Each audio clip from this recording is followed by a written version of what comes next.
Всем привет! Сделаем такой эксперимент. Возможно ли подключиться к автомобилю-глушителю и с помощью автомобиля через глушитель накачать колесо? Я думаю, будет и мне, и вам интересно. Давайте посмотрим. Для этого нам нужно сделать такое приспособление. Приспособление к глушителю состоит из заглушки. Заглушка нужна, когда на глушителе два выхода. Если один, она не нужна.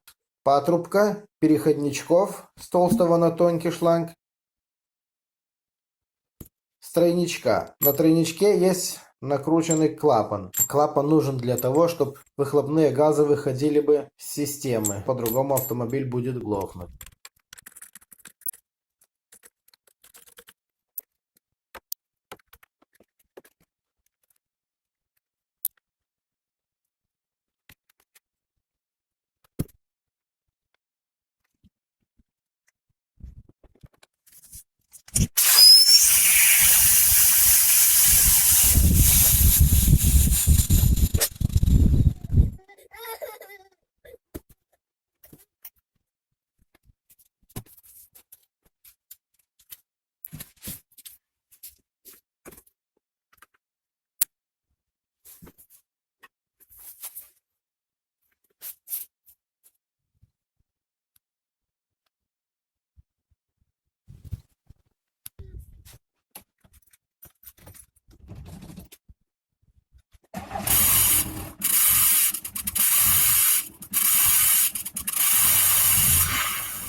Как видите, с помощью автомобиля через глушитель возможно колесо накачать. И мы его накачали. Я считаю, наш эксперимент удался. Всем спасибо за внимание. Удачи. До новых встреч. Пока.